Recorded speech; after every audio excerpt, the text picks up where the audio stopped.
Alright gang, with the new update, we have new meta weapons. So with that being said, number 5, all these classes, these actually I will put in order of like what I think's worst to best.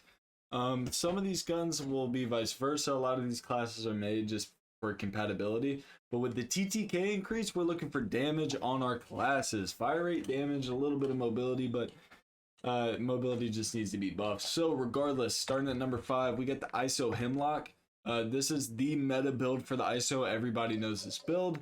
You know, obviously we like to do far and aimed on sight speed, 40 round mags, 5.56 high velocity for bullet velocity and damage range. The Harbinger D20 is going to be set for recoil smoothness and bullet velocity, and the Fielder T50 at recoil steadiness and damage range. Super solid. I definitely think with all the nerfs that the ISO Hemlock not relieved, but received, I definitely think it's not going to be super duper meta. So we are going to put that on the back burner. And then we got the Chimera. So the Chimera is super solid. It killed extremely fast. With that being said, I don't think it is still top tier as a secondary in terms of like the meta, but it's definitely top 5. Like if we're talking damage, this thing provided. We got the D37 grip for sprint, fire speed, recoil steadiness, the Ravage 10, the Cronin Mini Pro, 45 round mags, and the Merc foregrip. I think the biggest thing with this gun, I liked how it had a little bit of like a mid-range feel to it. It does have like some pretty aggressive recoil though. Like you can see at distance right there, it's just kind of all over the place. Especially if like you don't do a lot of like strafing while you're shooting. I think, you know, obviously when you're strafing while shooting, that makes a huge difference. But we'll just have to see. Did they add blood spatters? Yeah, they did. Look at that. So when you shoot a mannequin now, you get like a little blood spatter. That's pretty outrageous. That thing is splattering and not showing hit markers. Look at that. That's outrageous. Do legs not count in here? I don't know. Maybe it's glitched out. But regardless, gang, there you go. Chimera absolutely fries. On to our 4th loadout in this tier. We got the Cast-Off 7.62, the MX9. I couldn't talk highly enough about the MX9 last season. The only downside was the 32 round mag. If they gave this thing a 50 drum, it would be unbelievable.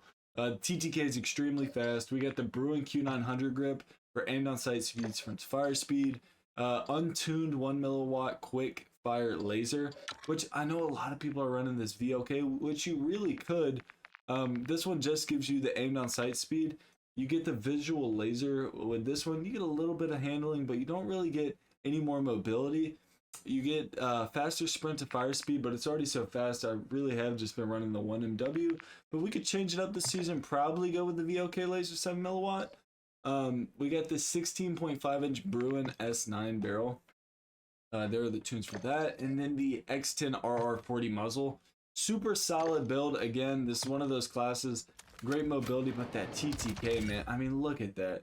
These mannequins, I believe, hold the same health as players going into Warzone, but good God, does this thing rip. It has to be a player that plays. There's no way they're dying that fast. And then we got the Cast-Off 7.62. The only nerf this thing received was in Season 3. It was less damage to limbs, arms, and legs. Gang, if you were hitting chest or head, this thing has always been about a 3-shot kill.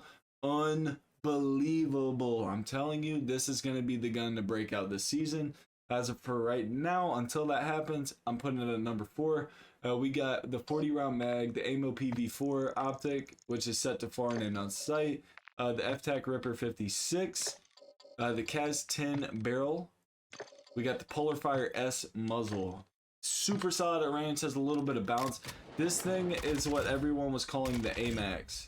I mean, it absolutely plays like the AMAX. It has a little bit of a skill gap to use, which I am actually a huge fan of. I think that adds like a bigger dynamic to the game when a gun kind of has a little bit of a skill gap. But holy, does this thing absolutely fry. Let's see how many shots it takes to distance right here. Just so we know. Let's see, 1, 2, 3-shot kill. Yeah, that's our, and what about with headshots? 2-shot headshot. Unbelievable, gang. Number 4. Coming in at number 3, we got the Seiken with the Vasnan, which I call the Yeet. with the Seiken, shoots super hard. I mean, this thing absolutely hits like a Mack truck. And it's a laser, ton of bullets. Ammo PV4, that's always going to be tuned for the same. We get the FSS OLED laser, that is untuned. Silver Bruin Silver Series barrel, that's for recoil steadiness damage range. Cronin WL55 underbarrel. Did I say Cronin? What? Boy, what am I on? Recoil steadiness and aiming idle stability in the Castova DX90. Recoil steadiness, bullet velocity. Again, another one of those guns that just absolutely hits like a Mack truck. Let's see, 3 shots, and it's so much more accurate than the Castov. And the reality of it is, we got 78 of the clip. We've already dumped some bullets, and one spray, you don't even have to stop shooting. It's just a laser. I mean, I'm not even touching the joystick right now. It's unreal how accurate this gun is. And then to pair that up, we got the Vasnan 9K. Everyone should have this build. Merkivar 7 stock. The True Tech grip. The 45 round mags. The Bruin Cubic Comp, which I don't know why that reset. I don't use that anymore. I use the... where's it at? Where's it at? Where's it at? I'm not seeing my muzzle. I traded out my Bruin for the Spiral V3. And I tuned that for aim down sight speed and a little bit of gun kit control probably in there. Okay. Going on from this gun, the Vasnan 9K, we're going into our second best class.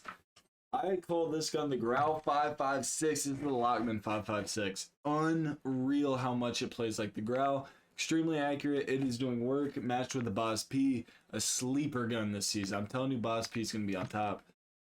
Coming in with this Grau 5.56, we get the Ammo PV4, same tunes. 40 round mags, phase 3 grip, which honestly we could probably change that phase 3 grip for a where's it at, that F-Tac Ripper 56 right here, and we're gonna tune that for recoil stabilization, okay, and aiming idle stability. Look how maxed out our accuracy bar is. Unreal. Harbinger D20 is for recoil smoothness and bullet velocity. And then the 15.5 Lockman wrap barrel, recoil steadiness and damage range. On our Harbinger D20, I've seen people go for the Echoless, and I've also ran this class with the, where is it at? The Seiken Tread 40. Both very viable options. I like the recoil pattern you get with the Harbinger D20. So if we come up to our targets, this is without me touching the joystick. You see it's just a vertical recoil. If I actually like pull the stick down, I mean, it is so gross. This is where people are like, oh, you use a Cronus. I mean, look at that. That is so ridiculous. I mean, it's actually outrageous how accurate this gun is. And the TTK on its back, I think it's a 4-shot kill. Let's see, 1, 2, 3, 4. Yeah, 4 shots. Unbelievable how accurate it is. Anybody can use that. And then we got the Boz PP. This thing rips. D37 grip. Ooh, I keep that probably, golly. Can you tell the kid a stick drift? Holy. Sprint fire speed, aim down sight speed, 50 round drums, VOK laser 7 milliwatt. We got the 6.5 inch Bruin Drake barrel, and then the Spiral V3 flash hider as well. Again, firing range, tried and true. This thing absolutely fries. Has a great fire rate. Not the best at distance. It just has a little too much bounce. It doesn't have the greatest hip fire on this build, but it's not horrible. I mean, you can get the job done. But I'm a huge fan of this gun. Like I've always said, fast fire rates induce panic, man. We want that. And then custom loadout 1, I don't think it's any surprise. The Lockman sub and the Cronin right now are still absolutely meta. This MP5 is not going anywhere, like at all. I've covered this gun like 100 times, I feel like. Mirror recoil stock, 50 round drum, overpressured ammunition, VOK laser 7 milliwatt, and then the Falcon barrel as well. And then with the Cronin Squall, unbelievable. It did get a nerf, but it wasn't enough to make it anything crazy. We got the Ammo PV4, we got the 50 round drum, F-Tac Ripper 56, Seiken Tread 40 with the HR 6.8 barrel. Gang, listen, if you're new to the channel, enjoy the content, man. Hit that sub button, crush that like button. If you think I actually skipped out on any guns in this list, let me know, but my God, look how dominant this thing is in the firing range.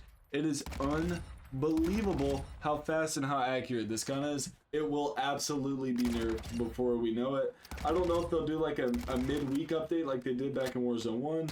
That was back in the glory days. But we can only hope that it gets nerfed. I think we're finally at a point in this game where most guns are going to be pretty similar to each other.